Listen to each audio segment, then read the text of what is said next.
صلی اللہ علیہ وسلم نے فرمایا قیامت اس وقت تک قائم نہیں ہوگی جب تک قحطان قبیلے سے ایک شخص نہ نکل آئے جو لوگوں کو اپنی لاٹھیوں سے ہانکے گا، یعنی اس کا لوگوں پہ زبردست کنٹرول ہوگا۔ تو قحطان یہ ابو الیمن، یمن کی نسل جس سے چلی ہے نا، یمنیوں کی، تو یمنیوں میں ایک شخص پیدا ہوگا، وہ قرب قیامت میں۔ چلیں یہ تو دیکھو جو علامات ساعت ہے نا، قیامت کی علامتیں، ان کے بارے میں جتنی بات ہمیں حدیث سے ملتی ہے ہم اتنی پیش گوئی کر سکتے ہیں، اس سے زیادہ احادیث کو جوڑ کر ایک نئی کتاب نہیں لکھ سکتے ہم، سمجھ رہے ہو؟ آج کل یہ بڑا مسئلہ چل رہا ہے مارکیٹ میں کہ یوٹیوب پہ کچھ اسکالرز آ رہے ہیں یا کچھ لوگوں نے نا پوری احادیث وہ جوڑ کے نا ایک پورا پیش گوئیاں کی ہوئی ہیں کہ اتنے سال میں صدام حسین دریافت ہوگا، پھر اس کے بعد یہ ہوگا، پھر اس کے بعد یہ ہوگا، پھر یہاں سے آپ ٹن ماریں گے، پھر یوں جائیں گے، پھر 300، پھر 2000 فلانے میں یہ ہوگا، تو پھر 6 میں یہ ہوگا۔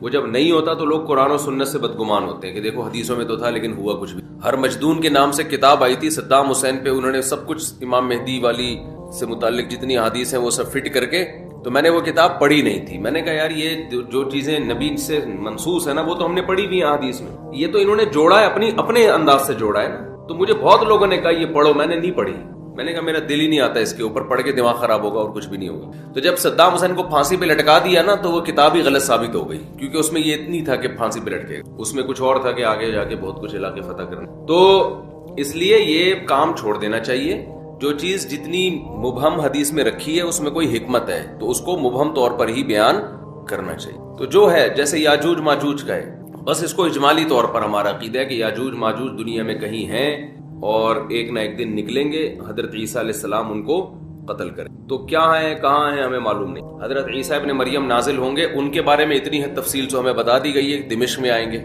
ٹھیک ہے نا، مسجد کے مینار پہ اتریں گے، یہ بات ہمیں بتا دی گئی ہے۔ انہی کے دور میں امام مہدی بھی ہوں گے، امام مہدی ان کو نماز کے لیے آگے کریں گے، مگر وہ نماز کے لیے آگے نہیں بڑھیں گے۔ بس کس سن میں آئیں گے اس کا قرآن و سنت میں کوئی تذکرہ، آئیں گے دمشق میں، صحیح ہے نا، نہیں میں نے کبھی نہیں کہا 2000 تو وہ یہ سب چیزیں اپنی جگہ ہیں۔ باقی ہم نے جو فیصلے کرنے علامات ساعت کو دیکھ کے نہیں کرنے، ہم نے موجودہ حالات کو دیکھ کر جو گراؤنڈ ریئلٹی ہمیں جس سمت میں چلنے کا حکم دے رہی ہے ہم نے اس کے حساب سے فیصلے کرنے۔ سمجھتے ہو کہ نہیں سمجھتے؟ مثال کے طور پر ہوتا ہی کوئی بھی آدمی خروج کرنا شروع کر دیتا ہے اسٹیٹ کے خلاف، یا کہیں بھی کسی ملک میں دھماکے شروع کر دیتا ہے اور کہتا ہے اصل میں خراسان سے ایک لشکر نکلنے والا ہے، حدیث میں آتا ہے، تو میں اس لشکر کے لیے لشکر تیار کر رہا ہوں چھوٹا، تاکہ وہ بڑے لشکر میں ضم ہو جائے۔ یہ چل رہا ہے مارکیٹ میں، تو بس امام مہدی آنے والے ہیں، تو وہ دیکھو حدیثوں میں تو آتا ہے جب یہ ہوگا جب یہ ہوگا، تو پھر وہ دیکھو ابھی امام مہدی آنے والے ہیں، ابھی یہ دھماکہ کرنا ہے، ہم نے فلاں جگہ بم رکھنا ہے، تو بھائی لشکر تیار ہو رہا ہے نا، تو خلاف خلیفہ بھی آ رہا ہے، تو ہم امام مہدی کے ساتھ ملیں گے، تو آپ کہو بھائی کب آ رہے ہیں؟ بھائی حدیثوں میں ملتا ہے دیکھو، تو وہ یہ لشکر ہوگا، اور خراسان میں ابھی دیکھو بم پھٹائے گا نہیں پھٹا، تو یہ وہی امام مہدی کا لشکر تیار ہو رہا ہے۔ بھائی ہمیں کیا پتا یہ وہ والا ہے یا وہ والا بم پھٹائے، یا وہ والا جو امام مہدی کے دور میں پھٹے گا وہ بعد میں جا کے پھٹے گا، ہمیں کیا پتا یار۔ تو وہ جب اللہ نے جو کام کرنا ہے وہ اللہ کو کرنے دو، آپ اپنے حساب سے دیکھ کے چلو گے، سمجھتے ہو؟ تو لوگوں کی صلاحیتوں کو بہت ضائع کیا جاتا ہے، سمجھتے ہو؟ جب وہ ہوگا تو وہ اس کی علامات پوری بتائی گئی ہیں کہ جو ہے نا وہ پتہ چل جائے گا آپ کو۔ جیسے نبی صلی اللہ علیہ وسلم کی نبوت جب ظاہر ہوئی تو پہلے سے یہود و نصارہ انتظار کر رہے تھے نا نئے نبی کا، تو جب ایک پیغمبر ظاہر ہوئے، اور آگے حضرت ابو ذر کا ایمان کا واقعہ آ رہا ہے، کیسے انہوں نے تلاش کیا نبی صلی اللہ علیہ وسلم کو، اور علامات دیکھ کر کیسے اندازہ لگایا انہوں نے۔ تو وہ اللہ تعالیٰ پھر ایسے نہیں رکھتے کہ 2-4 آدمیوں پر، وہ پھر اللہ اس کو منوا کے چھوڑتے ہیں۔ جب کوئی کسی شخصیت کو اللہ اوپر لانا چاہتے ہیں تو پھر نبی صلی اللہ علیہ وسلم نے جب دعویٰ کیا تو آپ کی دعوت پھیلی ہے، آپ کے معجزے ظاہر ہوئے ہیں، پھر لوگ جوک در جوک ایمان لانا شروع ہوئے۔ تو حضرت مہدی کا بھی ایسا ہی ہوگا کہ ایسا نہیں ہوگا کہ وہ جناب جب ظاہر ہوں گے تو بس 4 آدمیوں کو پتا ہوگا۔ جب وہ ظاہر ہوں گے تو اللہ نے ان کے ساتھ اتنے ان کے برحق ہونے کے دلائل رکھے ہوں گے کہ آپ کو کتابوں میں کی ضرورت نہیں رہے گی۔ وہ اظہر من الشمس، چڑھتے سورج کی طرح ان کے برحق ہونے کے دلائل اللہ ان کے بھی اور عیسیٰ ابن مریم کے بھی قائم کرے گا۔ یہ خبریں پوری دنیا میں پھیلیں گی، کوئی انکار نہیں کر سکے گا۔ سمجھتے ہو کہ نہیں سمجھتے؟ تو کیونکہ ان کے ساتھ پھر ساتھ دینا واجب ہوگا نا، تو پھر اللہ اپنے بندوں کو ایسے نہیں، جیسے عیسیٰ علیہ السلام نے جب نبوت کا دعویٰ کیا نا، یا حضرت مریم نے کہا کہ یہ ولد الزنا نہیں ہے معاذ اللہ، تو اللہ میاں نے ایسے ہی نہیں چھوڑ دیا۔ حضرت عیسیٰ ماں کی گود میں پورے یہودیوں کے مجمع کے سامنے بولے ہیں، وہ تواتر کے ساتھ پھر بنی اسرائیل میں خبر پھیلی ہے کہ بچہ ماں کی گود میں بولا ہے کہ میں انی عبداللہ آتانی الکتاب وجعلنی نبیا۔ تو اتنا تواتر کے کہ جس میں جھوٹ کا امکان ہی ختم ہو جائے. ایک آدمی نے نہیں کہا کہ میں نے بچے کو ماں کی گود میں بولتے ہوئے دیکھا ہے. پورے یہود کے بڑے بڑے جتنے بھی علماء صلحاء سارے اس مجمع میں موجود تھے, سب کے سامنے عیسیٰ ابن مریم نے گواہی دی ہے. اور پھر صرف اتنا بھی نہیں, اس کے بعد کنٹینیو مسلسل آپ کی نبوت کی شہادتیں ملتی رہی ہیں ان کو. تو اللہ تعالیٰ پھر تبھی تو دیکھو یہ جو آج یورپ میں اتنا گوروں نے حکومت کی ہے نا اتنی بڑی دنیا پر, تو یہ کیا تھا, یہ عیسائیت کی بیس پہ ریاستیں خلافتیں قائم ہوئی نا. آج جو پورا یورپ ہے یہاں جب گورے آئے انہوں نے مذہب کو نکال دیا تو یہ ان کی حکومتیں مذہب کی بیس پہ ہی تو قائم ہوئی تھیں کہ پیچھے ایک پیغمبر کا نام استعمال کیا نا انہوں نے, عیسیٰ ابن مریم کا. یار رہنے دو. دیکھو دنیا میں اتنے بڑی پاورفل ریاست قائم کرنا, اس کے لیے ٹھیک ٹھاک قربانی چاہیے. بے تحاشا گاجر مولی کی طرح کٹے ہوں گے. تو اس کٹنے کے پیچھے ایک سچے پیغمبر کی موٹیویشن تو ہو سکتی ہے, بغیر اس موٹیویشن کے کوئی نہیں کٹتا اس طریقے سے. تو یہ عیسیٰ ابن مریم کا نام تھا جس کی بیس پر عیسائیت نے دنیا میں راج کیا ہے, ورنہ یہ نہ بنتا یہ آج پورا لندن اور یہ فرانس اور یہ جتنے بھی یورپ کے کنٹریز ہیں. اور اس کے لیے تو ہمارے ریاستیں بھی انہی کے ہاتھ میں تھی نا, جتنے پھیلے دنیا میں, ماضی کی بات کر رہا ہوں. تو یہ سارا اس کے پیچھے تو یہ موٹیویشن اتنی بڑی انسانیت کو مل کیسے گئی, تو وہ اخبار متواترہ سے ملتی ہے, اخبار احاد سے نہیں ملتی. یعنی لاکھوں لوگ بیان کر رہے ہوتے ہیں, ہم نے اپنی آنکھوں سے دیکھا ہے حضرت عیسیٰ کی تعلیمات بھی اور ان کی سیرت بھی. اس کے بعد جا کے لوگ, جیسے نبی صلی اللہ علیہ وسلم کا تھا, تو اس کے بعد جب اسلام آیا تو پھر وہ کتنی بڑی بڑی ریاستوں سے تھوڑے تھوڑے مسلمانوں کی جنگیں ہوئی ہیں. تو وہ کیوں فتح ہوئی, ان کے پیچھے رسول اللہ صلی اللہ علیہ وسلم کی شخصیت تھی. تو لوگ ان پر ایمان لے کر آئے. تو یہ ایمان اتنا پاورفل تھا کہ یہ 2-4 خبروں والا ایمان نہیں تھا. ہزاروں لوگوں نے آپ کی سیرت کو دیکھا, پھر لاکھوں نے اس کو نقل کیا. تو وہ جو موٹیویشن ملی اس سے پوری یہ پہلے بنو امیہ کی خلافت, اندلس کی خلافت, بنو عباس کی خلافت, پھر خلافت عثمانیہ, یہ ساری چیزیں سمجھتا ہے کہ نہیں سمجھتا. اور آج بھی جو جنگیں ہو رہی ہیں, اگر مسلمان زندہ باقی رہ گئے ہیں تھوڑے سے, تو اس کے پیچھے مذہب کی موٹیویشن ہے. تو یہ جعلی چیزوں کی موٹیویشن اتنی پاورفل نہیں ہوتی, بتانے کا مقصد یہ. تو یہ خود یہ جو سب سے پہلے یہودیوں نے دنیا پہ حکومت کی, پھر عیسائیوں نے, پھر اسلام نے, تو ہمیشہ بڑی بڑی ریاستیں آسمانی مذہب ہی کی قائم ہوئی ہیں. تو خود یہ بات بھی آسمانی مذاہب کے سچے ہونے کی دلیل ہے. کسی باطل بیس پر اتنی بڑی ریاستیں قائم ہوتی نہیں ہیں, کیونکہ اس کے لیے ٹھیک ٹھاک قربانی چاہیے. وہ قربانی حب مال اور حب جاہ والے دیتے نہیں ہیں, الا یہ کہ پاور بہت ہو تو پھر دے دیتے ہیں, وہ پھر تو قربانی رہتی نہیں نا.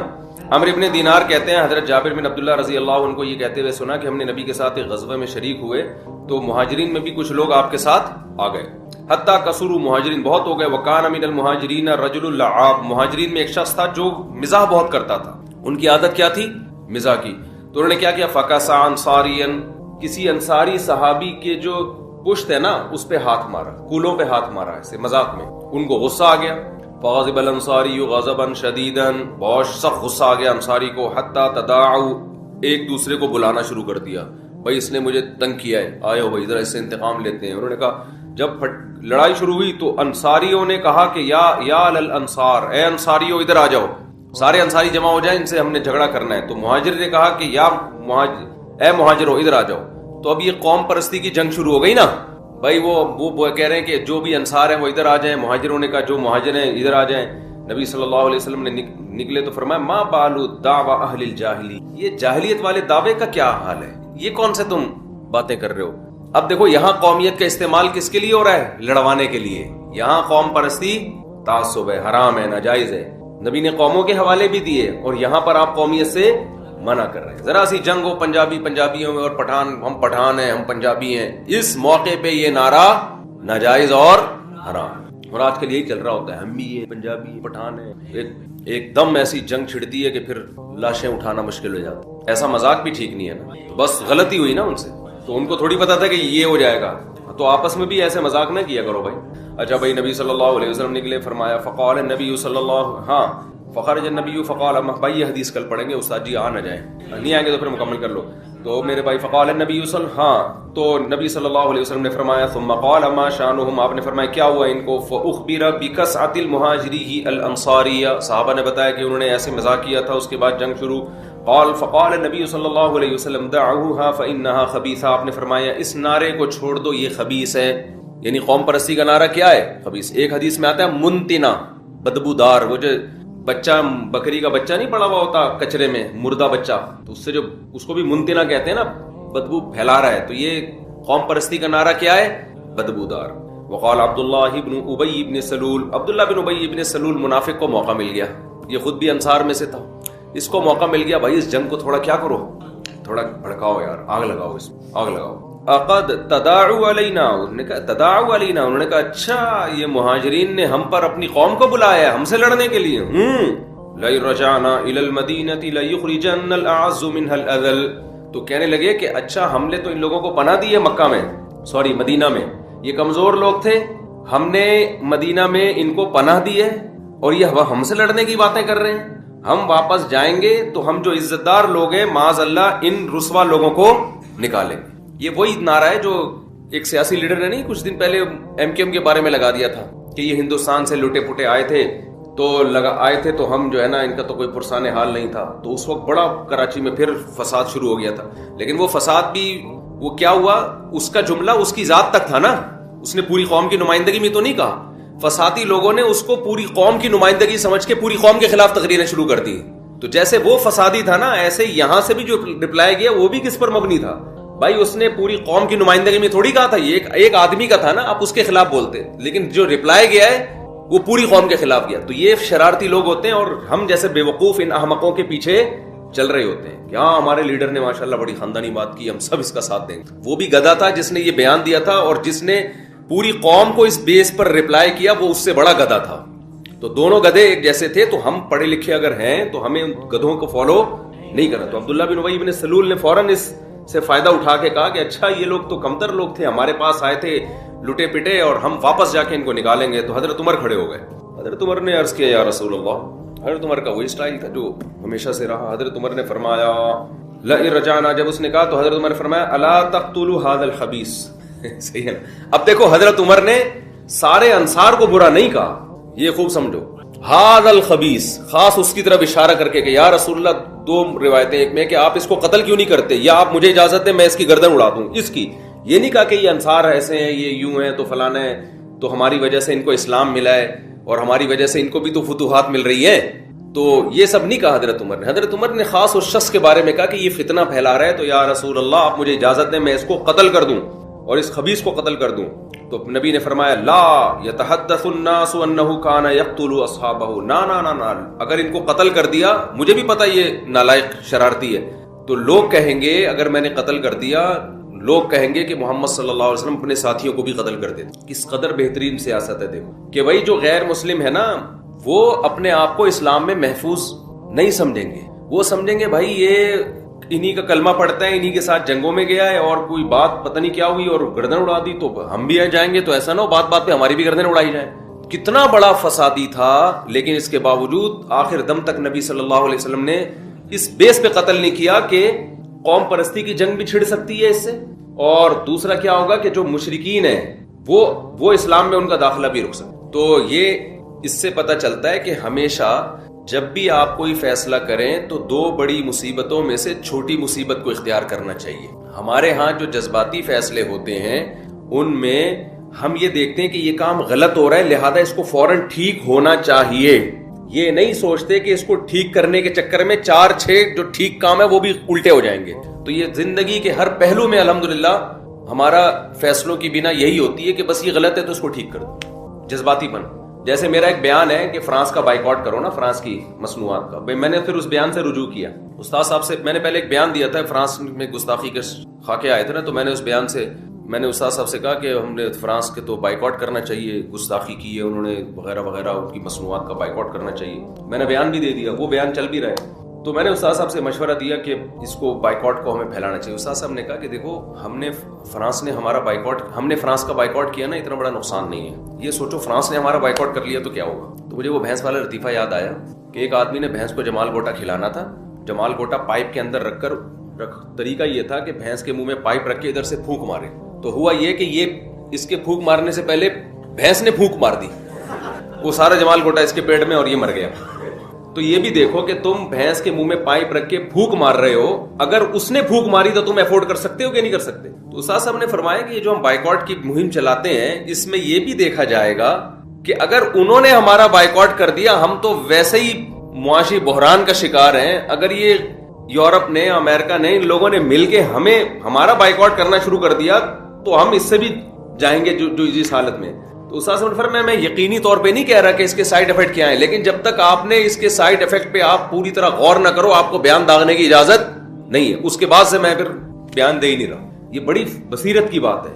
حضرت نے یہ نہیں فرمایا کہ واقعی بائیکاٹ کرے گا یا بائیکاٹ کرنے کا ہمیں نقصان ہوگا، ہو سکتا ہے کوئی نقصان نہ ہو ہمیں، لیکن کہا کہ جب تک آپ کو نالج نہ ہو نا ان سب چیزوں کی، اتنی اپر لیول پہ جا کے یا ایسے لوگوں میں مل بیٹھ کے کہ حاکم کی مجبوری بھی تو ہو سکتی ہے نا بائیکاٹ. ہم تو کہہ رہے ہیں فرانس کے سفیر کو نکال دو بھائی، آپ اس سیٹ پہ جا کے بیٹھو گے تو آپ کو پتا چلے گا کہ میرے اندر نکالنے کا دم ہے بھی کہ نہیں ہے. نکال دیا تو میں افورڈ کر سکتا ہوں کہ نہیں کر سکتا. تو جذباتی تقریریں، روڈ بلاک کرنا، یوں کر دینا، یہ تو نیچے کے لوگ کر رہے ہوتے ہیں. جو اپر لیول پہ ہوتا ہے وہ کبھی غلط بھی کر سکتا ہے، دو نمبری بھی کر سکتا ہے، لیکن بعض دفعہ وہ مجبور بھی ہوتا ہے. تو جب تک آپ نہ ملیں کسی سیاسی لیڈر سے اور جو اپنے حاکم سے، وہ جب تک آپ کو اس کے سامنے کیا مجبوریاں ہیں، یا تو بیان دو ہی نہیں دو تو پھر پورے پروسیس سے گزرنے کے بعد ایک رائے قائم کریں. آپ اس سے پہلے آپ کو رائے قائم کرنے کی اجازت نہیں ہے. سمجھتے ہو، یہ نبی کی سیرت سے ہی میں پتہ چلتا ہے. اتنا بڑا منافق تھا لیکن آپ نے گردن نہیں اڑائی اس کی، اس لیے کہ جو امیج دنیا میں جاتا وہ امیج اچھا نہیں جاتا. تو کس کو دنیا میں بتاتے کہ بھئی یہ منافق تھا، یہ 2 نمبر تھا، تو یہ تو اس کو ایکسپلین کرنا اچھا خاصا مشکل کام بن جاتا ہے. سمجھتے ہو کہ نہیں سمجھتے؟ ارشاد. اور پاگل لوگ ہیں یہ تو، انہوں نے ان کے کولے پہ ایسے ہی ہاتھ مارا نا جیسے مذاق میں نہیں لوگ مار رہے ہوتے تب کی. تو یہ کہہ رہے ہیں ملحد لوگ اس پہ وہ کرتے ہیں کہ اسلام میں جو یہ جنگ شروع ہوئی اور اس کی نیت غلط تھی. اللہ تعالیٰ نے قیامت کی ہولناکیاں بیان کی اور بتایا وَكُنْتُمْ أَزْوَاجًا ثَلَاثًا، تم 3 حصوں میں ڈیوائیڈ ہو جاؤ گے. دنیا میں ہمارے بہت سارے حصے ہیں، امیر ہے، غریب ہے، کالا ہے، گورا ہے، پٹھان ہے، پنجابی ہے، مہاجر ہے، سرائکی ہے، پتہ نہیں قسموں کی قسمیں نکلی ہوئی ہیں. غریب اس چکر میں ہے کہ امیر بن جاؤں، امیر اس چکر میں ہے کہ غریب کو نیچا دکھاؤں.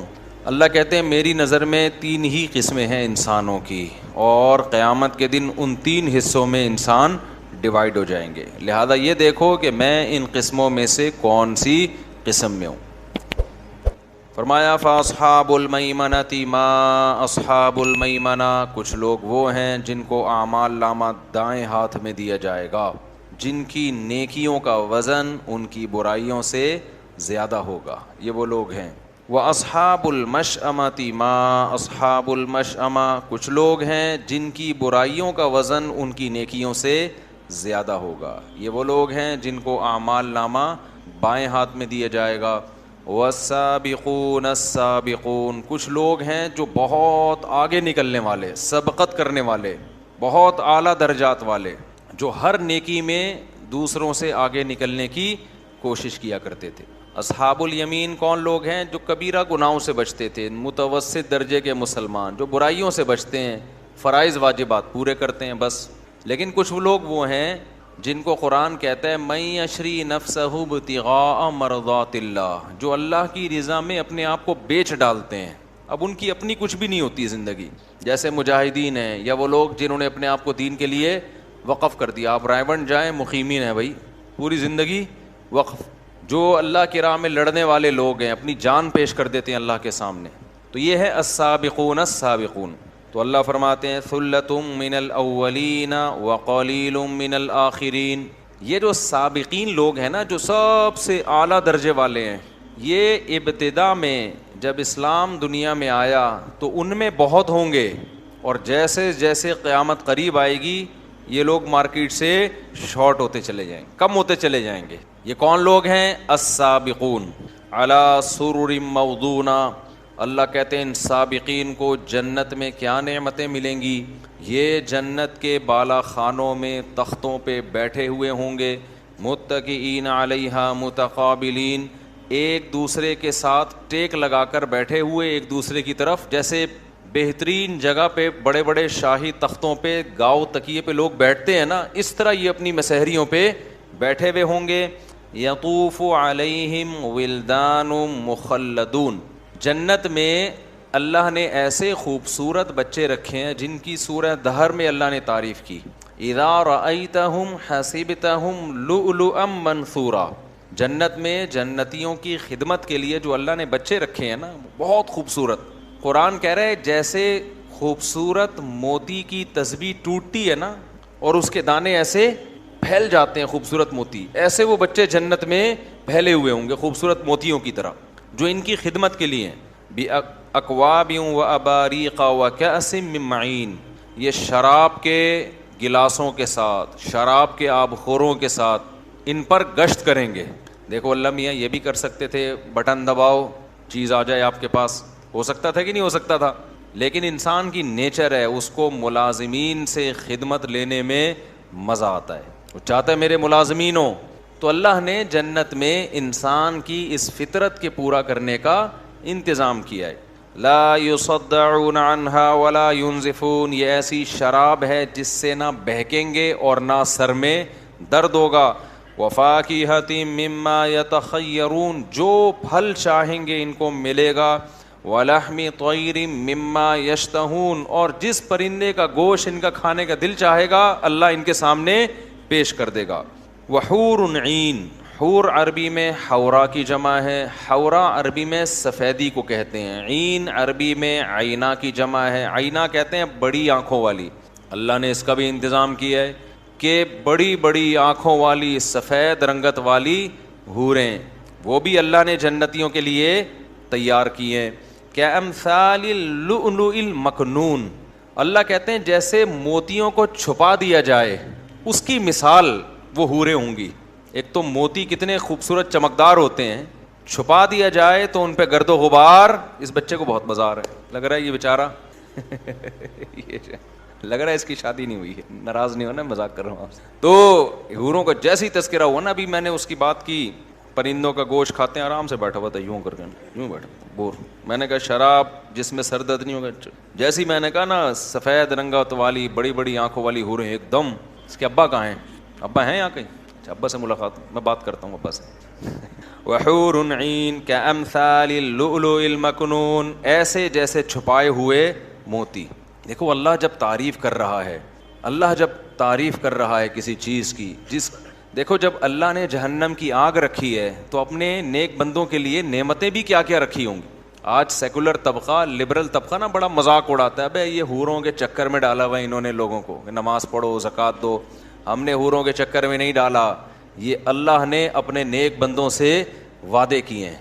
وَمَنْ أَصْدَقُ مِنَ اللَّهِ قِيلًا, اور اللہ سے زیادہ سچا وعدہ کسی کا نہیں ہو سکتا. تم لوگوں نے, جو مذہب مخالف لوگ ہیں, انہوں نے لوگوں کو غلط چکروں میں ڈالا ہوا ہے. سیکولر نظام کو, سیکولرزم کو فروغ دینے کے لیے, لوگوں کو حکومتوں کا غلام بنانے کے لیے, لوگوں کو انسانوں کا غلام بنانے کے لیے تم نے الو بنایا ہوا ہے. سوسائٹی میں بدکاری کو, زنا کو, سود کو, ہومو سیکچولیٹی کو, بوڑھے ماں باپ کو اولڈ ہاؤس میں جمع کرانا, اس کلچر کو تم نے اس لیے سوسائٹی میں فروغ دیا کہ نہ تم جنت پہ یقین کرتے ہو اور نہ تم جہنم کی آگ پہ یقین کرتے ہو. اگر تمہیں خدا کا خوف ہوتا نا کہ مرنے کے بعد اس خدا کو ہم نے جواب دینا ہے, تو تم زنا کے بھی خلاف آواز اٹھاتے کہ خدا بدکاری اور زنا کو پسند نہیں کرتا. پھر تم آواز اٹھاتے ہیومن رائٹس پہ نہیں, پھر ماں باپ کے حقوق پہ آواز اٹھاتے.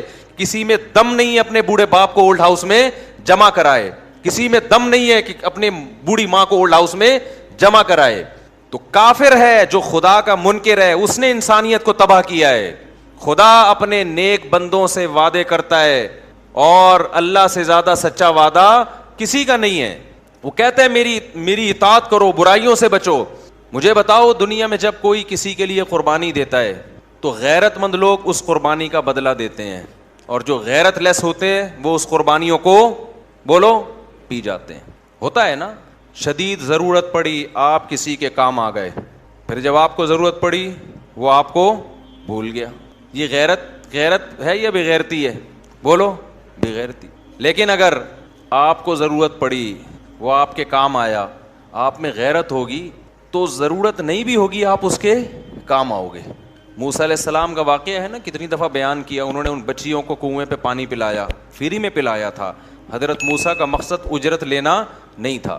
ان بچیوں نے جا کے اپنے باپ کو بتایا کہ ہم پیچھے کھڑی تھی کنویں میں, ہماری باری بہت دیر سے آنی تھی, ایک نوجوان نے ہمیں ڈول سے پانی نکال کے پلایا ہے, ہمارا خیال کیا.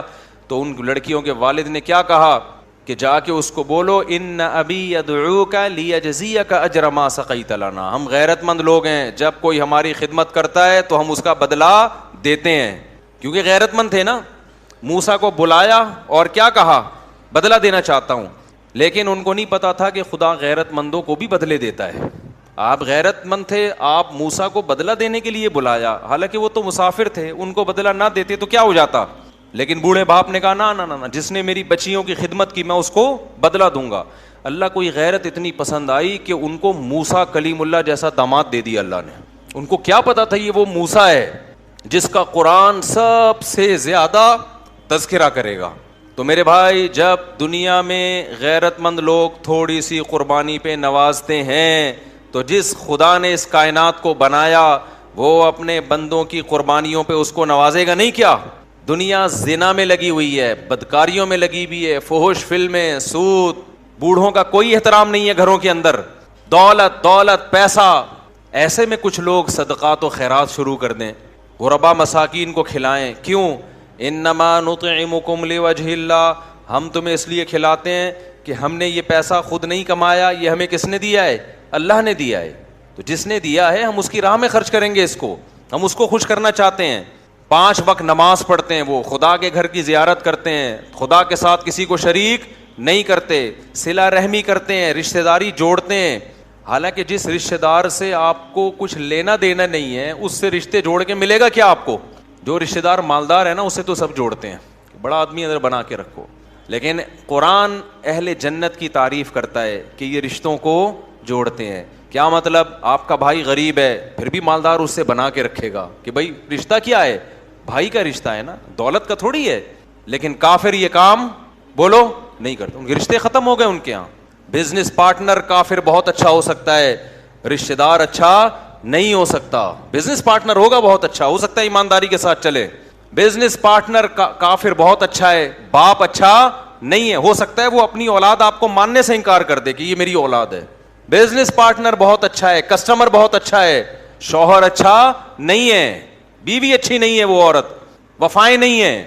تو جو لوگ اللہ کے لیے قربانیاں دیتے ہیں, رشتہ داری جوڑتے ہیں, کیونکہ اللہ کا حکم ہے, بوڑھے ماں باپ کو گھر میں رکھ کے ان کے قدموں میں جنت تلاش کرتے ہیں. دیکھو نبی نے فرمایا جس کو رمضان ملا اس کی مغفرت نہ ہوئی اس پہ لعنت. اسی طرح نبی نے یہ بھی فرمایا جس کو بوڑھے ماں باپ ملے ان کی خدمت کر کے جنت کو اپنے اوپر لازم نہیں کر لیا اس پر بھی اللہ کی لعنت. تو جو خدا کو بھول جاتے ہیں وہ ہر حقوق کو بھول جاتے ہیں, ان کا خدا صرف پیسہ ہے. تو جن لوگوں نے اللہ کے لیے قربانیاں دی, روزے رکھنا آسان کام ہے, ڈاکٹروں کے مشوروں پر بھی لوگ انٹرمیڈیٹ فاسٹنگ پہ راضی نہیں ہوتے, جبکہ ڈاکٹر صرف یہ کہتے ہیں کہ پانی پیتے رہو, 10-12 گھنٹے روٹی چھوڑ دو. وہ 100 میں 1 لوگ عمل کرتے ہیں. اور مسلمان کو جب اعلان ہوا 1400 سال پہلے, شہر رمضان الذی انزل فیہ القرآن فمن شہد منکم الشہر فلیصم, اے ایمان والو جب رمضان کا مہینہ آئے گا تو تم نے روزہ رکھنا ہے. پوری دنیا میں ایک ہلچل مچ جاتی ہے, کیا اس پہ پیسے ملتے ہیں؟ کتنی مشکل روٹین ہے, صبح سحری میں اٹھنا, ایسے وقت پہ کھانا جب کھانے کا دل نہیں کرتا, پھر مغرب تک کھائے پیے بغیر. گرمی, ابھی تو روزے تھوڑا ٹھنڈے ہو گئے, ورنہ گرمیوں کے کیسے شدید روزے تھے, کتنے سخت روزے تھے وہ, کتنے ٹف روزے تھے. مزدور بھی رکھ رہا ہوتا ہے, ملازم پیشہ آدمی بھی رکھ رہا ہوتا ہے, گھر میں عورتیں بھی رکھ رہی ہوتی ہیں. تو قرآن کہتا ہے اگر حساب و کتاب نہیں ہے تو ہم نجعل المتقین کالفجار. اس کا مطلب ہم مار کے سب کو ایک جیسا کر دیں گے, موت دے کے ختم, مٹی ہو کے ختم. نہ نیک کو اجر ملا نہ برے کو بولو سزا ملی. دنیا میں ایسے برے بھی ہیں. جب یہ کافر اور ملحد لوگ آپ سے کہا کریں نا کہ بھائی یہ مولویوں کی باتیں ہیں, جنت اور جہنم, کوئی قیامت نہیں ہے, ان سے کہو اس کا مطلب جس خدا نے بنایا وہ پھر بہت بڑا ظالم ہے. اس دنیا میں 100 انسانوں کے قتل کرنے والے لوگ بھی ہیں, مر کے وہ بھی کیا ہو جاتے ہیں, ختم. اس کا مطلب ان کو سزا نہیں مل رہی. پھر اس دنیا میں ایسا بھی ہوتا ہے, ہٹلر نے کتنے لوگوں کو قتل کیا تھا, انسانیت کو قتل کر دیا اس نے, گیس کے چیمبر میں ڈال کے لوگوں کو مارا ہے. دعویٰ کیا تھا اس کا, کیا حق لے کے دنیا میں پھیلا تھا, وہ کوئی سسٹم لے کے پھیلا تھا؟ کوئی سسٹم نہیں تھا. وہ کہتا ہے میں جرمن ہوں, دنیا کی سب سے عظیم قوم, مجھے حکومت کا حق ہے. کوئی فلسفہ ہوتا نا, کوئی نظریہ ہوتا کہ بھائی یہ ایک نظریہ ہے, یہ صحیح نظریہ ہے, اور جو باطل حکومتیں میں ان کو گرانا چاہتا ہوں, تو ہم دیکھتے کہ یہ نظریہ ٹھیک ہے کہ نہیں ہے. لیکن پیچھے کوئی نظریہ نہیں, قوم پرستی, کہ اپنی قوم کو پوری دنیا میں حاکم بنانے کے لیے لاکھوں انسانوں کو موت کی گھاٹ اتار دیا. سزا ملی کیا اس کو؟ بولو نا, کچھ بھی نہیں ملی, کوئی سزا نہیں ملی, تو کیا خدا چھوڑ دے گا؟ ایسے ہی کہے گا کہ ٹھیک ہے بھائی جو مرضی کر لیا کوئی بات نہیں. تو خدا کہتا ہے کہ میں نے نافرمانوں کے لیے سزا رکھی ہے اور اپنے بندوں کے لیے جزا. اب جس کو حوریں اچھی نہیں لگتی وہ کہتے ہیں خدا حوروں کا تذکرہ کیوں کر رہا ہے؟ تو تم بتا دو بھائی پھر آخرت میں بدلہ کیا ہونا چاہیے؟ جب بھی دنیا میں کسی کے پاس پیسہ آتا ہے وہ چاہتا ہے نا میرا گھر اچھا ہو, میری بیوی اچھی ہو, میری سواری اچھی ہو, یہی چاہتا ہے کہ نہیں چاہتا؟ یہ تو نیچرل ہے. تو اللہ تعالی نے بھی جنت میں اپنے نیک بندوں کے لیے لباس اچھا رکھا.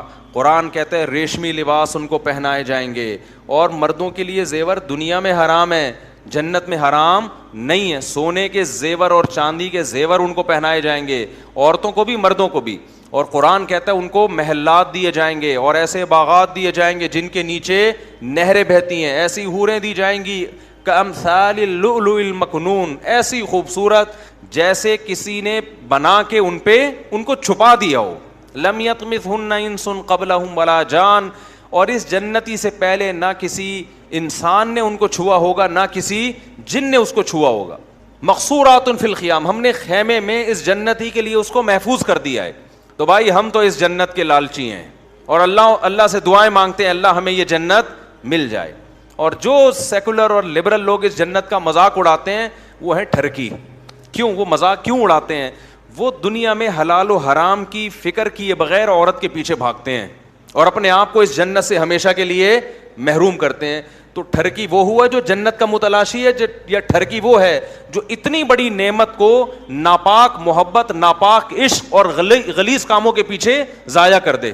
دیکھو ایک آدمی کو بھوک لگ رہی ہے, گندا سڑا ہوا گوشت رکھا ہوا ہے اس کے سامنے, کوئی اسے کہہ رہا ہے کہ گھر میں کچن میں کباب تیار ہو رہے ہیں, آدھے گھنٹے میں تیار ہو کے آ جائیں گے. شامی کباب ہے, چپلی کباب ہے, اسپیشل پشاور سے منگوائے ہیں تیرے لیے ہم نے, تھوڑا سا صبر کر لے.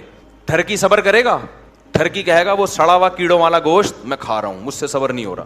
اب جو دوسرا صبر کر رہا ہے کہ یار حلال پاکیزہ گوشت صحیح طرح سے اسلامی طریقے سے ذبح کیا ہوا, اللہ کا نام لے کے, اور گھر میں پک رہا ہے, اور پشاور سے آیا ہوا چپلی کباب, کوئی پاگل ہوگا جو چھوڑے گا؟ کیا خیال ہے؟ تو چپلی کباب بن رہا ہے, وہ کیا کہے گا یار جہاں اتنا صبر کیا آدھا گھنٹہ اور صبر کر دو, اس سڑے ہوئے گوشت سے تو بہتر ہے نا. تو ٹھرکی وہ ہے جو اس حلال پاکیزہ اور لذیذ کو چھوڑ کر گند میں منہ مار رہا ہے. تو ٹھرکی وہ نہیں ہے جو جنت کی لالچ میں روزے رکھتے ہیں, جو جنت کی لالچ میں نظر کی حفاظت کرتے ہیں, جو جنت کی لالچ میں سود سے بچتے ہیں, جو جنت کی لالچ میں نماز پڑھتے ہیں, جو جنت کی لالچ میں روزے رکھتے ہیں, جو جنت کی لالچ میں برائیوں سے خود بھی بچتے ہیں, دوسروں کو بھی روکنے کی کوشش کرتے ہیں. ٹھرکی وہ لوگ ہیں جو اللہ کی جنت کی نعمتیں سن کے بھی منہ کہاں مار رہے ہیں؟ گند میں, زنا کی طرف جا رہے ہیں, بدنظری کی طرف جا رہے ہیں, حرام کاریوں کی طرف جا رہے ہیں, کیونکہ ان کو اپنی خواہشات پہ کنٹرول نہیں ہے. سمجھتے ہو کہ نہیں سمجھتے؟ اور جنتی جو ہے, اور جو کہتے ہیں نا کہ جو حوروں کی لالچ دلا کے مذہب نے موٹیویٹ کیا ہے, اور یہ جو ہے اس طرح کی مذہب باتیں کرتا ہے, تو مذہب اس موٹیویشن کے ذریعے حرام پر پابندیاں لگاتا ہے. اور آپ جنت کا انکار کر کے ہومو سیکسولیٹی کو سوسائٹی میں کیا کر رہے ہو؟ فروغ دے رہے ہو. جو کام جانور نہیں کرتے نا اس کام کو پروموٹ کر رہے ہو آپ, جو جانور جو کام نہیں کرتے. تو اس لیے خوش قسمت لوگ وہ ہیں جو اللہ کی ان نعمتوں سے خوش ہوتے ہیں اور اس جنت کی طلب میں کوشش کرتے ہیں. قرآن کیا کہتا ہے؟ تتجافا جنوبہم عن المضاجع, ہمارے کچھ نیک بندے ایسے ہیں جن کے پہلو رات کو بستروں سے جدا ہو جاتے ہیں, رات کی نیند قربان کر کے رب کے سامنے کھڑے ہو جاتے ہیں. کیوں؟ یدعون ربہم خوفا وطمعا, اپنے رب کو پکارتے ہیں جہنم کے خوف سے اور جنت کی امیدوں سے کہ اے اللہ اس جنت سے ہمیں محروم نہ کرنا جس جنت کے نقشے تو نے اپنی کتاب میں کھینچے ہیں. اور جنت کا اللہ نے تورات میں بھی تذکرہ کیا. آج بائبل اٹھا کے دیکھو, اس میں بھی جنت بالکل اسی انداز سے بیان کی گئی ہے جس انداز سے قرآن میں. جتنی آسمانی کتابیں ہیں نا ان میں جنت کو بھی اسی ایک ہی انداز سے بیان کیا گیا ہے اور جہنم کو بھی اسی انداز سے بیان کیا گیا ہے. تو موسیٰ علیہ السلام بھی جنت کو وہی نقشہ کھینچ رہے ہیں, عیسیٰ علیہ السلام بھی, داؤد علیہ السلام بھی, سلیمان علیہ السلام بھی, محمد صلی اللہ علیہ وسلم بھی, اور موسیٰ علیہ السلام بھی جہنم کی وہی ہولناکیاں بیان کر رہے ہیں جو قرآن بیان کر رہا ہے, جو عیسیٰ ابن مریم بیان کر رہے ہیں, جو ابراہیم علیہ السلام بیان کر رہے ہیں. تو بھائی یہ اتنے سارے پیغمبر اور اتنی ساری انسانیت غلط بات پہ جمع نہیں ہو سکتی. اور پھر قرآن دلائل بھی تو دے رہا ہے کہ اگر یہ جنت جہنم نہیں ہے, اس کا مطلب نیک لوگوں کو بدلہ نہیں ملے گا اور برے لوگوں کو سزا نہیں ملے گی. تو یہ الزام کس پہ جا رہا ہے؟ خدا پہ جا رہا ہے کہ اس نے بنا کے چھوڑ دیا کہ جو چاہے کرتے پھرو. سمجھ میں آ رہی ہے بات کہ نہیں آ رہی ہے؟ آج ان لوگوں کو جب کوئی پیکج دے دیا جائے نا کہ یہ ہوگا تو آپ کا بحریہ ٹاؤن میں ایک بنگلہ دے دیں گے ہم آپ, تو دیکھو پھر ان کی حالت کیا ہوتی ہے. تو اس لیے میرے بھائی آخرت کے مقابلے میں یہ دنیا کیا ہے؟ کچھ بھی نہیں ہے. قارون جب اپنے خزانوں کے ساتھ نکلا, بڑے خزانے تھے اس کے, تو شو مار رہا تھا وہ. آج کل شو بھی بہت ماری جا رہی ہے دولت کی. تو اس کو لوگوں نے کیا کہا؟ یا لیت لنا مثل ما اوتی قارون, ہائے کاش ہمیں بھی ایسی دولت ملی ہوتی. تو قرآن کہہ رہے ہیں تھوڑے سے جو اہل علم تھے نا, انہوں نے کیا کہا؟ ویلکم, تم تباہ ہو جاؤ, ثواب اللہ خیر لمن آمن وعمل صالحا. یہ رش کرنے کی چیز نہیں ہے. جو اللہ نیک لوگوں کو بدلہ دے گا نا وہ اس سے کئی گنا زیادہ ہے. اللہ نے یہ نہیں کہا کہ پیسہ مت کماؤ, پیسے والوں کو دیکھ کر حسرتیں کرنا چھوڑ دو. کماؤ پیسہ بھائی, کس نے منع کیا ہے؟ حسرت نہ کرو, پیسے والے کو خوش قسمت مت سمجھو. ٹھیک ہے جی کچھ نعمتیں وہ زیادہ استعمال کر لیتا ہے, آپ نہیں استعمال کر پاتے. تو سفر میں کسی کا سفر اچھا کٹ جاتا ہے, کسی کا پائیدان پہ لٹک کے کٹ جاتا ہے. اس سے زیادہ پیسے کی ویلیو نہیں ہے. لوگ کہتے ہیں نا, یہ مولوی لوگ بولتے ہیں پیسہ کچھ نہیں ہوتا, تو کماتے کیوں ہیں بھائی؟ ہر آدمی چاہتا ہے سفر اچھا گزر جائے, تو مولوی بھی چاہتے ہیں سفر کیا ہو؟ اچھا گزر جائے. نہ گزرے تو ٹینشن نہیں لیتے. آپ ٹینشن لے بھی رہے ہو اور دوسروں کو دے بھی رہے ہو.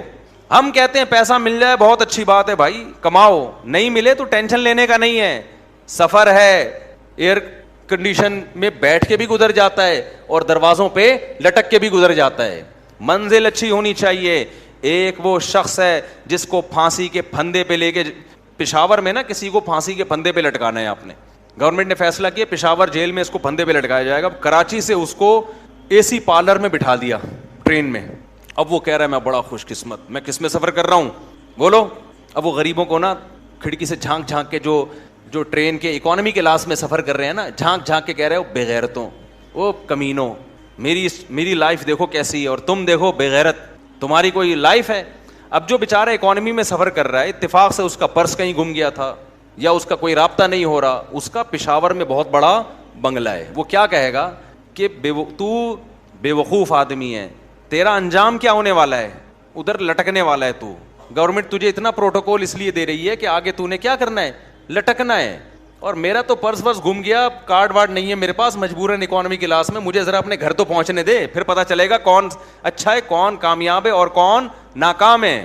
جب فرعون نے جادوگروں کو دھمکی دی ہے کہ تم موسیٰ پر ایمان لے کر آئے تو ابھی دیکھو میں تمہارا حشر کیا کرتا ہوں, تو جادوگروں نے جواب میں کیا کہا؟ بڑا پیارا جملہ کہا, فقضی ما انت قاض, تو جو کر سکتا ہے اس دنیا میں کر لے. کیوں؟ انما تقضی هذه الحیات الدنیا, تو جو ہمیں نقصان پہنچائے گا اس دنیا میں پہنچائے گا نا, تو دنیا میں کیا نقصان ہو سکتا ہے؟ زیادہ جان جائے گی نا. جس آدمی کی جان چلی گئی تو پیسہ تو پہلے گیا نا اس کے, بھائی پیسہ تو پہلے گیا, جان بعد میں جاتی ہے. یہ جان چلی گئی تو پیسے کا کرنا کیا ہے؟ مرے ہوئے سے زیادہ دنیا میں غریب کوئی ہوتا ہے؟ مرے ہوئے سے زیادہ نہیں ہوتا نا. وہ بیچارہ تو جیب ہی نہیں ہے اب اس کے پاس, سارا پیسہ آنکھ بند ہوتے ہی ٹرانسفر ہو گیا وارثوں کے نام. تو انہوں نے کیا کہا جادوگروں نے کہ بھائی تو ہمیں اس دنیا میں مارے گا, اس سے زیادہ تو کچھ نہیں کر سکتا, لیکن اب جس خدا پر ایمان لے کر آئے ہیں نا اس کا جو اجر ہمیں ملے گا خیر و ابقا. یہ دو جملے یاد کر لو, وہ تجھ سے زیادہ اجر بھی دے گا, پہلی بات, تو جتنا دے گا رب اس سے کئی گنا زیادہ. دوسری بات یہ, تو جتنا بھی زیادہ دے دے تھوڑے دنوں کے لیے دے گا, اس کے بعد یہ ہم سے خود بخود چھن جائے گا. آج جو دولت سے بڑی مہنگی مہنگی افطاریاں کھا رہے ہیں, کل ان کے منہ میں افطاری کھانے کا دانت بولو نہیں ہو, کل یہ شوگر کے مریض ہوں گے. ڈاکٹر کہے گا کہ آپ لڈو سونگ کے واپس رکھ دیں, بس اس سے زیادہ آپ شوگر افورڈ نہیں کر سکتے. کل ان کے گردے خراب ہونے والے ہیں, کل ان کی کمر ٹیڑھی ہونے والی ہے. جتنا بھی دولت آ جائے, جتنا بھی پیسہ آ جائے, تھوڑے دنوں میں وہ کیا ہے؟ ختم. تو جادوگروں نے کیا کہا؟ واللہ خیرون, اللہ کا اجر بہتر بھی ہے, اور دوسری بات تو اگر کتنا اجر دے گا, کتنے دنوں کے لیے دے گا بھائی؟ جبکہ اللہ جو دے گا وہ تجھ سے زیادہ دنوں کے لیے دے گا.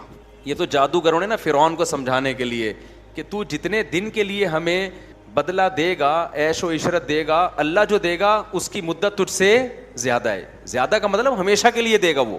تو اس لیے دنیا میں نا یہ بار بار استحضار کیا کرو. جس دنیا کے گٹر کی ہمارے دل میں ابل رہے ہیں نا، یہ دنیا دل لگانے کی جگہ نہیں ہے.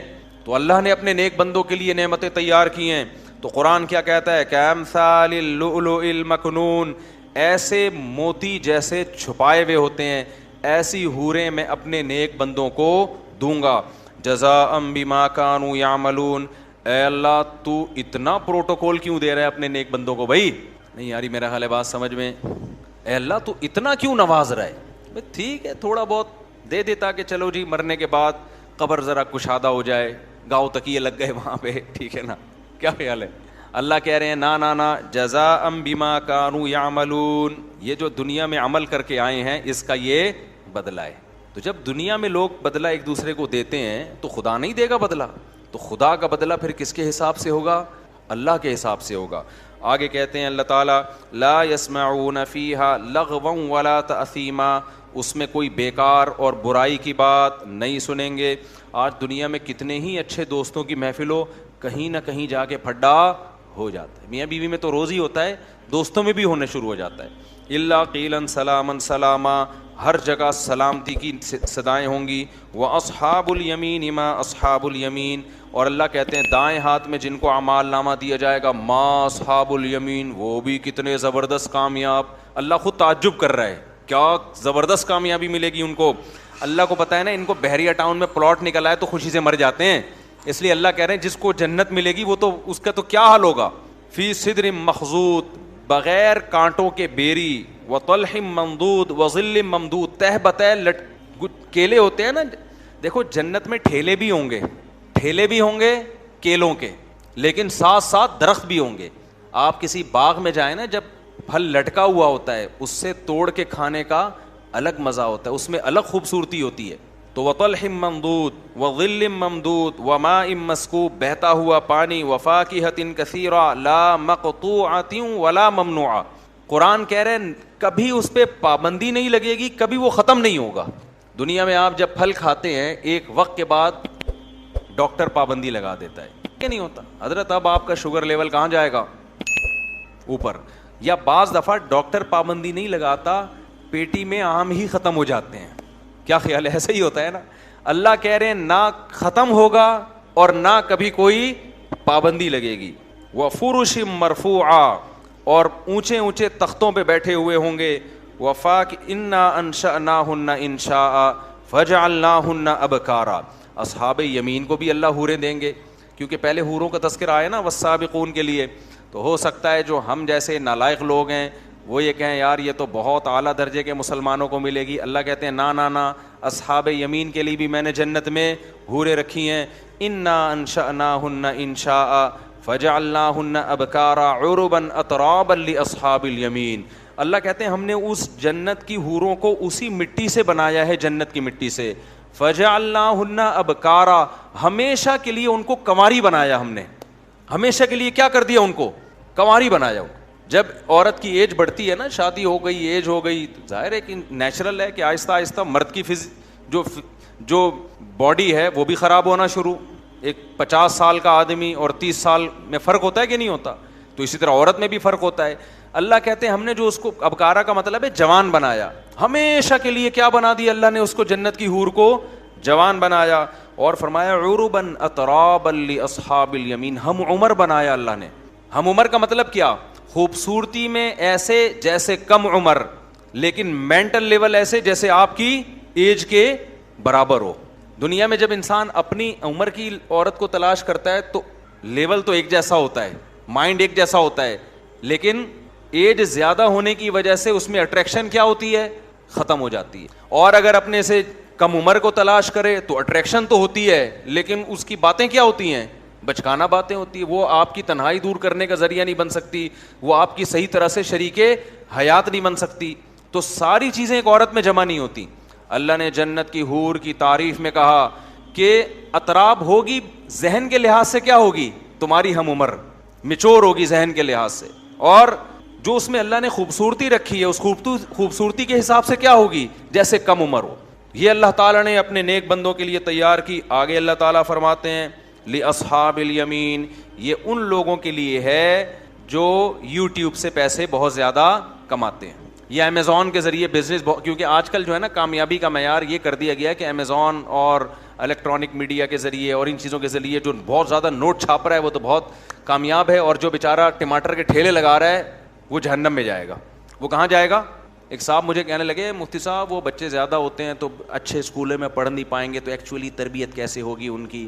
تو میں نے کہا ٹماٹر کے ٹھیلے لگا لیں گے اگر, تو یہ تربیت کہاں ہوگی؟ میں نے کہا ٹماٹر والوں کی تربیت نہیں ہوتی کیا؟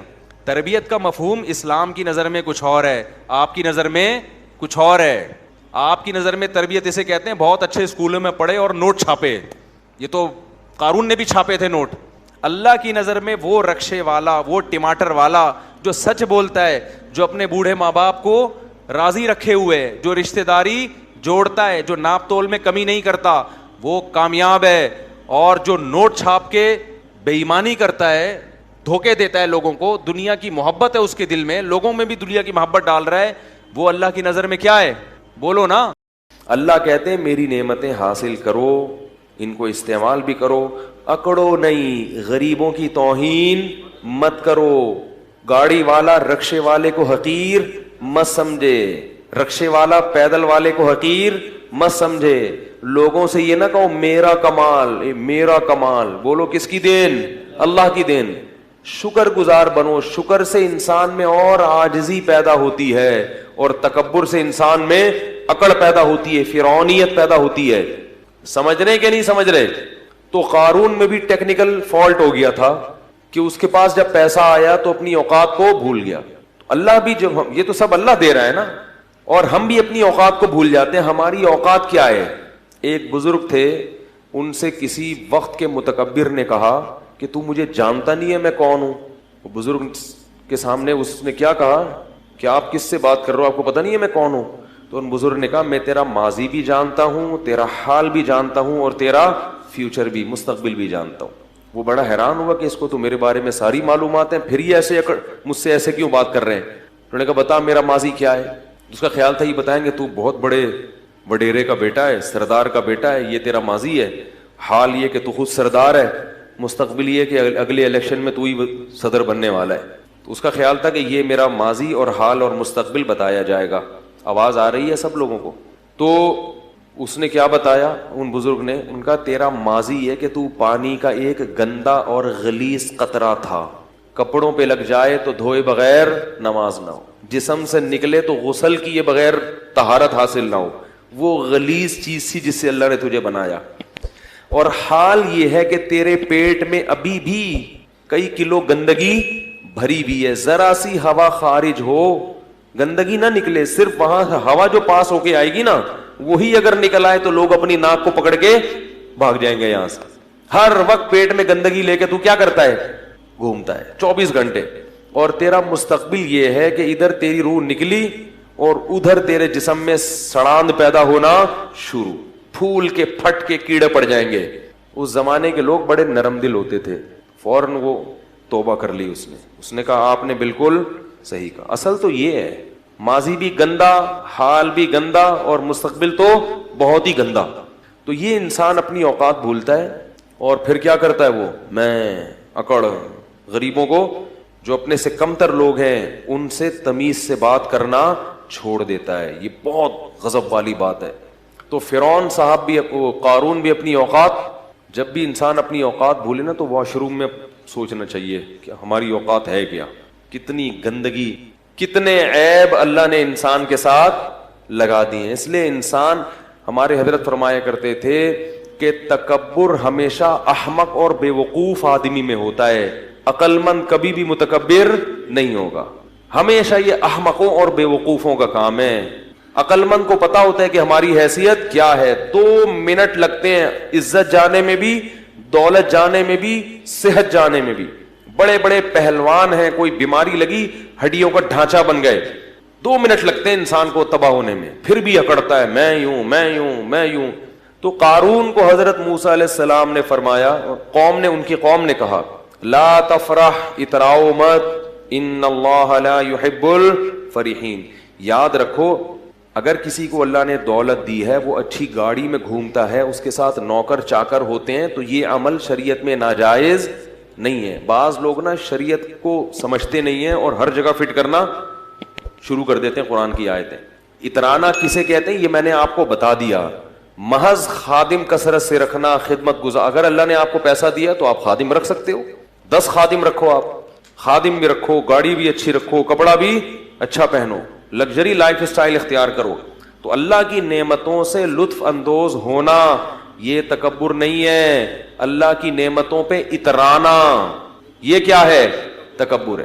علماء نے مسئلہ بیان کیا ہے, فقہاء نے, کہ اگر کوئی شخص کسی مالدار گھرانے کی خاتون سے شادی کرتا ہے جس خاتون کے گھر میں خود کام کرنے کا رواج نہیں ہے, اتنے لگژری لائف اسٹائل ہے ان کا کہ ان کے ہاں نوکر کام کاج کرتے ہیں, عورتیں گھر کے کام نہیں کرتی, تو فقہاء نے لکھا ہے کہ اگر ایسے گھرانے سے آپ بیوی لے کر آئے تو آپ اس سے گھر کی خدمت نہیں کرا سکتے, بلکہ آپ کو اس کے لیے نوکر کا انتظام کرنا پڑے گا. کیوں؟ قرآن کہتا ہے عاشروہن بالمعروف, عرف کے مطابق ان سے پیش آؤ. تو ان کا عرف یہی ہے کہ ان کے ہاں کام, پیسہ اللہ نے زیادہ دیا ہے تو بھائی وہ کہتے ہیں ہمیں پیسہ ہے تو ہم کیوں پکائیں روٹی, ہم نوکر رکھ لیں گے. تو یہ جائز ہے اس میں اگر ہو پیسہ, نہیں ہے تو خام خواہ میں شو بازی کی کوشش نہ کرو. قرضے لے لیکن صرف دنیا کو دکھانے کے لیے کہ ہم لوگ اصل میں بہت اعلیٰ خاندان کے ہیں, ہمارے ہاں خود کام نہیں ہوتا, نوکر ہمارے ہاں روٹی پکاتا ہے, نوکر کو دینے کے لیے تنخواہ ہے نہیں. تو ایسا نہ ہو, شو بازی اچھی چیز نہیں ہے. اگر اللہ نے دیا ہے تو ٹھیک ہے, نوکر رکھے جائیں, ماسیاں رکھی جائیں. ہمارے دوست تھے ایک جامعۃ الرشید میں, ہمارے کلاس فیلو تھے, بہت اللہ نے پیسہ دیا تھا, وہ گاڑی لے کے نکلتے تھے, ہم بھی ان کے ساتھ ہوتے تھے اکثر. گاڑی پنچر ہوئی نا تو یہ نہیں کرتے تھے کہ وہ بھائی نکالو یا خادم کو فون کرو, فوراً گھر سے دوسری گاڑی منگوائی, جہاں بھی ہیں فوراً فون کیا بھائی دوسری گاڑی بھیجو, اس کو لے جاؤ. تو اگر اللہ نے کسی کو مال دیا ہے تو وہ سہولت فائدہ اٹھا سکتے. لیکن وہ ایک حادثے میں شہید ہو گئے, جوان تھے بالکل, ایک ایکسیڈنٹ میں ان کا انتقال ہو گیا. اللہ تعالیٰ ان کی مغفرت فرمائے, بڑے نیک عالم تھے. تو کیا کہہ رہا تھا میں یہ عرض کر رہا تھا کہ اگر کوئی لگژری لائف اسٹائل اختیار کرتا ہے تو اس پہ تکبر کے فتوے, کیونکہ لوگ لگاتے ہیں یہ عالم کرولا میں گھوم رہا ہے, یہ لینڈ کروزر میں گھوم رہے ہیں. اول تو علماء اکثر اپنی لینڈ کروزر میں نہیں گھوم رہے ہوتے, ٹھیک ہے نا, کسی مرید کی لینڈ کروزر ہوتی ہے, وہ اپنے ساتھ لے کے جا رہا ہوتا ہے, تو اس پہ بھی لوگوں کو اشکال ہوتا ہے کہ لینڈ کروزر میں گھوم رہے ہیں, یہ جناب مرغا کھا رہے ہیں. تو اگر وہ اپنی بھی لینڈ کروزر میں گھوم رہے ہیں, اگر اللہ نے ان کو پیسہ دیا ہے تو آپ کو تکلیف نہیں ہونی چاہیے, آپ کو خوشی ہونی چاہیے. ماشاء اللہ بڑی خوشی ہوئی کہ مفتی صاحب کے پاس کیا ہے, لینڈ کروزر ہے, ٹھیک ہے, تو یہ خوش ہونا چاہیے. سمجھ رہے؟ لوگ کہتے ہیں کہ نبی تو گدھے پہ گھوما کرتے تھے, تو ٹھیک ہے پھر گدھے لا کے باندھ دیں یہاں پہ آپ. بھائی اس زمانے کے کا جو سواری تھی, اس زمانے کی جو خوراکیں تھیں وہ نہیں ہیں اب. جو سواری تھی نا خوراکیں تو چلو وہ تو وہی ہیں, وہ تو سارا سسٹم چینج ہو گیا نا.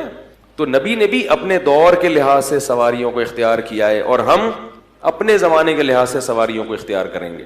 خیر, تو قارون سے کہا کہ لا تفرح, اترامت, ان اللہ لا يحب الفریحین وابتغی فیما آتاک اللہ الدار الآخرہ.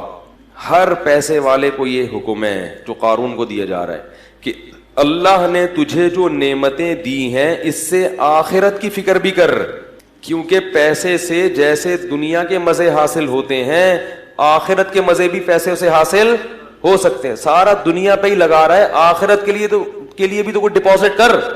بھائی اللہ نے آپ کو اتنا پیسہ دیا ہے, اتنے نوکر چاکر سب, تو کچھ حصہ آخرت کے لیے بھی تو رکھو کہ میرے گناہوں کی معافی میں وہ کام آئے. آخرت کے لیے تو کچھ کر ہی نہیں رہا. اور ولا تنس نصیبک من الدنیا, اور اے قارون یہ مت بھول کہ تو نے دنیا میں رہنا کتنا ہے. جتنا دنیا میں حصہ ہے نا اس کو بھولنا نہیں ہے, وہ بہت تھوڑا سا ہے.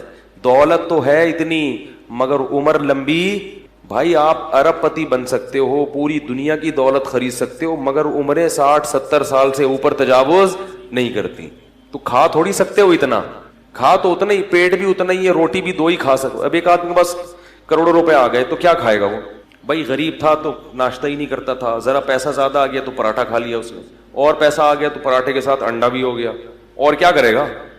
بریڈ کھا لے گا اور کیا کر لے گا بھائی, پیٹ تھوڑی بڑا ہو رہا ہے, تو ایک حد ہے, اس سے آگے نہیں ہو سکتا.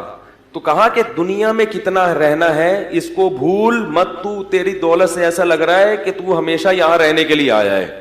کتنی اچھی نصیحت تھی, ذرا سی بھی سینس ہوتی تو فوراً مان لیتا. اور ایک بات یہ بھی کی, احسن کما احسن اللہ الیک, جیسے اللہ نے تجھ پر احسان کیا ہے تو بھی اللہ کی مخلوق پر احسان. تیرے پاس اتنا ہے, یہاں لوگوں کو کھانے کی روٹی نہیں, بنی اسرائیل پہ ظلم ہو رہا ہے, تو بھی کیا کر, اپنی قوم کے لوگوں پہ خرچ کر, آخرت بنا اس سے آخرت. تو جواب میں کیا کہتا ہے, وَأَحْسِن كَمَا أَحْسَنَ اللَّهُ إِلَيْكَ إِنَّ اللَّهَ يُحِبُّ الْمُحْسِنِينَ.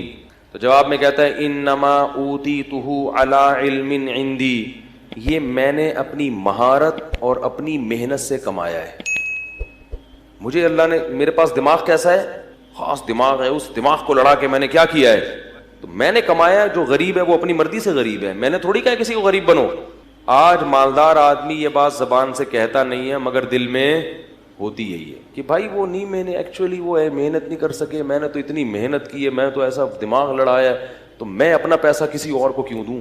حالانکہ محنت بہت لوگ کرتے ہیں, ملتا ہر ایک کو. اگر محنت میں ملتا تو مزدور سب سے مالدار ہوتے ہیں, سب سے زیادہ محنتی کون ہوتے ہیں, گڑھا کھودنے والے. اور اگر ذہانت میں ملتا تو بے وقوف تو بیچارے بھوکے مر جاتے. میں نے اپنی زندگی میں زیادہ تر, سب کی بات نہیں کر رہا, زیادہ تر بے وقوفوں کے پاس پیسہ دیکھا ہے. سب نہیں, بہت ذہین لوگوں کے پاس بھی ہوتا ہے, لیکن زیادہ تر کس کے پاس ہوتا ہے. امام شافعی نے اسی لیے تو کہا لو کان بالحیل الغنا لوجدتنی بنجوم اقطار السماء تعلقی لكن من رزق الحجا حرم الغنا ضدان مفترقان ای تفرقی. کہتے ہیں جس, ایسا لگتا ہے, امام شافعی کہتے ہیں جس کو اللہ نے عقل دی ہے اس سے رزق چھین لیا. ٹھیک ہے, جس کے پاس دماغ ہے اس کے پاس اکثر جیبیں بیچارے کی خالی ہوتی ہیں. ضدان مفترقان, کہتے ہیں ایسا لگتا ہے یہ دونوں ایک دوسرے کی بالکل اپوزٹ ہیں, جمع ہی نہیں ہو سکتے. ہوتے ہیں لیکن ایک شاعری میں تو تھوڑا مبالغہ کیا جاتا ہے نا کسی بات کو بتانے کے لیے.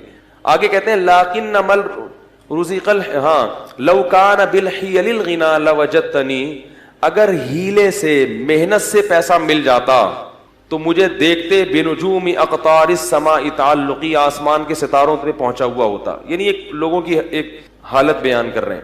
آگے بتاتے ہیں کہ پیسہ ملتا ہے قسمت سے. اس کو ایک شعر میں بڑے پیارے انداز سے سمجھایا. فرمایا اذا سمعت بان محروما اتا, اذا سمعت بان مشدودا حوا عودا فاثمر في يديه فصدقي واذا سمعت بان محروما اتا ماء ليشربه فغاض فصدقي. بڑا ٹائٹ شعر ہے. کہتے جب تم سنو کہ ایک خوش قسمت آدمی تھا, کوئی اسباب نہیں, اس کے پاس کوئی وسائل نہیں, لیکن اس نے کیا ایک ٹہنی پکڑی اور ٹہنی نے اس کے ہاتھ میں پھل دینا شروع کر دیے, تو تصدیق کر دیا کرو خوش قسمتوں کے ساتھ ایسا ہوتا ہے. ان کو پودے لگانے کی ضرورت, کھیتی باڑی کی ضرورت نہیں ہوتی, وہ جس کام میں ہاتھ ڈالیں وہ پھل دینا, وہ ٹہنیاں ان کے ہاتھوں میں پھل دیتی ہیں. اور کہا کہ وَإِذَا سَمِعْتَ بِأَنَّ مَحْرُومًا أَتَى مَاءً لِيَشْرَبَهُ فَغَاضَ فَصَدِّقِي. اور جب سنو کوئی بدقسمت آدمی ہے جس کے کام اللہ نے ارادہ کیا ہے کہ صحیح ہو گئی نہیں, تو اس کو بیچارے کو پیاس لگی, پانی نظر آیا اور دیکھا کنواں پانی سے کیا ہے بھرا ہوا, وہ خوش ہو گیا, چلو پانی تو ملے گا, چلو کچھ نہیں مل رہا پانی تو ملے گا.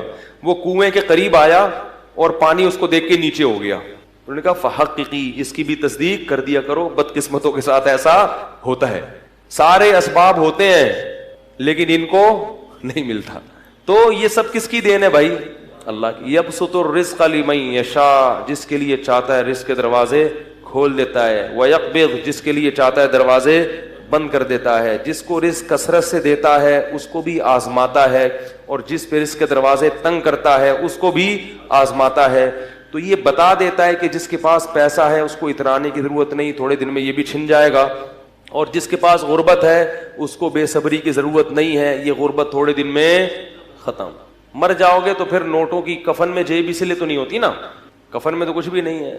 قبر کھود کے دیکھو تو پتہ ہی نہیں چلے گا کہ یہ کوئی مالدار آدمی تھا, غریب تھا, آفیسر تھا, چپڑاسی تھا, سب ایک ہی طرح کے کپڑے پہن کے سو رہے ہوتے, کوئی پتہ ہی نہیں چلتا. کیڑے سب پہ ایک ہی جتنے ہوتے ہیں. یہ نہیں کہ غریب کی لاش پہ کیڑے زیادہ ہوں گے، دولت مند کی لاش پہ کیڑے کم ہوں گے کہ یہ آفیسر تھے، ایسا نہیں ہے، کیڑے یہ نہیں دیکھتے، ٹھیک ہے نا. تو اس کو یہ کہا تو وہ جواب میں کیا کہتا ہے، انما اوتیتہ علی علم عندی، بھائی میرے پاس ایسے ہنر ہے، ایسے فنون ہیں جن کی وجہ سے میں نے پیسہ کمایا. اللہ کو غضب آیا، اللہ نے فرمایا اولم یعلم ان اللہ قد اہلک قبلہ من القرون، اس کو پتہ نہیں ہے کہ تجھ سے بڑے بڑے لوگ اللہ نے ہلاک کر دیے پہلے، ان کے واقعات سے عبرت حاصل کر. فخرج علی قومہ فی زینتی، ایک دن اپنے جاہو لشکر کے ساتھ، اپنی زینت کے ساتھ نکلا کہیں باہر. قال الذین یریدون الحیات الدنیا، وہ لوگ جو لوگوں کی گاڑیاں بنگلے دیکھ کے رالیں ٹپکاتے ہیں نا، وہ کہنے لگے یا لیت لنا مثل ما اوتی قارون، ہائے کاش ہمیں بھی کچھ ایسا، ہمیں تو کوئی سالہ پوچھتا ہی نہیں ہے. کہتے ہیں نا لوگ، ایک آدمی ایک محلے میں گیا نا، کہہ رہے شکر ہے میری عزت نہیں ہے اس محلے میں. لوگوں نے پوچھا کیوں؟ کہہ رہے ورنہ بےزتی ہو جاتی بہت، آج میں نے کام ایسا کیا ہے کہ اگر عزت ہوتی تو بےزتی ہو جاتی. ایسے ایسے لوگ بھی ہیں، عزت ہی نہیں ہے، کوئی پوچھتا ہی نہیں ہے. تو وہ دیکھ کے کیا کہنے لگے، مائیں جب دیکھتی ہے نا یہ منظر تو چاہتی ہمارا بیٹا بھی کیا بنے، یہ بنے، ایسی عزت، یہ لشکر ہو. تو اللہ فرماتے ہیں قال الذین اوتوا العلم، جن کو اللہ نے علم دیا تھا نا، انہوں نے کیا کہا، جو علماء تھے، ویلکم، تم تباہ ہو جاؤ. اپنی قوم سے کہہ رہے ہیں، ناس ہو تمہارا، ثواب اللہ خیر لمن آمن وعمل صالحا، اللہ نیک لوگوں کو جو آخرت میں بدلہ دے گا وہ اس سے کئی گنا بہتر ہے. اس پہ تو کبھی رشک نہیں آیا کہ یہ اتنی تہجد پڑھتا ہے، یہ اتنی تلاوت کرتا ہے، یہ اتنے صدقات و خیرات کرتا ہے، یہ خیر کے تمام کام کر رہا ہے، آخرت میں کہاں ہو گئی ہے. اس کو دیکھ کے تو کبھی بھی رشک نہیں آیا کہ ہائے کاش ہمیں بھی اللہ ایسی توفیق دے دے، ہائے کاش ہم بھی شریعت پر ایسے چلتے. جو اصل ہے، اور یہ جو فنا ہونے والی ہے، جس کا تمہیں پتا ہے کہ مر جائے گا، ختم ہو جائے گی، اس پہ کیا کر رہے ہو، رالے ٹپکا رہے ہو. تو ثواب اللہ خیر لمن آمن وعمل صالحا ولا یلقاها الا الصابرون. اور پھر وہ اہل علم خود ہی کہنے لگے کہ یہ صفت صبر کرنے والوں کو عطا ہوتی ہے. فوراً کسی کی چمک دھمک دیکھ کے جو فوراً پیچھے پڑ جاتے ہیں نا، ان کو اللہ ان میں یہ خاصیت پیدا نہیں کرتا کہ وہ دینداروں کو دیکھ کے رشک کرے. اب ہوا کیا، حدیث میں آتا ہے، یہ قرآن میں تو اجمالی ہے، حدیث میں تفصیل ہے، کہ حضرت موسیٰ علیہ السلام فرعون کو قارون کو بار بار نصیحت کرتے تھے، زکوٰۃ دو، زکوٰۃ دو، خیال کرو، ظلم مت کرو. تو قارون کو نا چڑ ہو گئی کس سے، موسیٰ علیہ السلام سے. اس زمانے میں بھی بعض لوگوں کو علماء سے چڑ ہو جاتی ہے، جو سیکولر طبقہ ہے نا ان کو بہت زیادہ چڑ ہوتی ہے علماء سے، کیونکہ ان کی راہ میں سب سے بڑی رکاوٹ کون ہوتے ہیں، علماء ہوتے ہیں. تو وہ بدنامی کا کوئی موقع ہاتھ سے جانے نہیں دیتے. تو اس کو چڑ ہو گئی. اس کمبخت نے کیا کیا، بدبخت نے ایک عورت کو خریدا، جوان عورت، اور اس کو ٹھیک ٹھاک پیسے کی لالچ دی کہ میں تجھے بہت نواز دوں گا، کروڑوں روپے جو بھی اس زمانے کے ہوں گے، تو نے صرف یہ کرنا ہے کہ معاذ اللہ نقل کفر نباشت، تو نے حضرت موسیٰ پہ زنا کی تہمت لگا دی، بدکاری کی. عورت جب یہ کسی پر فحش تہمت لگاتی ہے نا تو لوگ فوراً یقین کہتے ہیں یہ تو عورت خود کہہ رہی ہے. یاد رکھو عورت کی تہمت پر یقین کرنا جائز. میں یہ نہیں کہہ رہا کہ عورت ہمیشہ غلط تہمت لگاتی ہے، مگر خواتین تہمت لگانے میں جب کسی سے دشمنی ہو جائے نا تو سب سے بڑا حربہ عورت کے پاس کیا ہوتا ہے، کسی پر فحش تہمت، کہ اس سے میرے سے تعلقات ہیں، اس کے ناجائز تعلقات ہیں، اور اس نے میرے سے یوں کیا اور ایسے کیا. تو لوگ فوراً یقین کر لیتے ہیں. یقین نہ بھی کریں تو بہرحال مخمسے میں کہتے ہیں کچھ چکش تو ہے. کیا کہتے ہیں، کچھ چکر تو ہے. اسی وجہ سے قرآن نے جہاں عورتوں کی بیعت کا تذکرہ کیا وہاں یہ بھی کہا کہ نبی سے کہ جب عورتوں کو بیعت کرو تو ان سے اس پر حلف لو کہ ہم کسی پر بری تہمت، بولو بھائی، نہیں لگائیں گے. تو یہ کیا ہوا کہ وہ اس نے تو لوگوں کو ظاہر ہے یقین آ جاتا ہے کہ وہ عورت کہہ رہی ہے. اور بنی اسرائیل تھے بھی تھوڑے سے نالائق تو تھے، وہ جو کامل ایمان والے تھے وہ تو یقین نہیں کرتے کہ بھئی پیغمبر ایسا نہیں کر سکتے، لیکن کچھ چکر میں تو پڑے جاتے نا. تو وہ عورت کو جب لایا گیا، حضرت موسیٰ علیہ السلام بھی آئے، تو پھر اس عورت، جب حضرت موسیٰ پہ اس عورت کی نظر پڑی تو وہ ڈر گئی. اس کو خوف پیدا ہو گیا کہ میں اتنے لاکھوں روپے کروڑوں روپے لے رہی ہوں مگر میں کس پہ تہمت لگا رہی ہوں، میرا بنے گا کیا قیامت کے دن. اللہ نے اس کے دل میں خوف پیدا کر دیا اور وہ تہمت لگانے سے باز آ گئے. اور اس نے بتا دیا کہ مجھے قارون نے پیسے دیے تھے جھوٹی تہمت لگانے کے. حضرت موسیٰ کو غضب آیا، اسی وقت بد دعا کی قارون کے لیے کہ اللہ تو اس کو کیا کر دے، ہلاک.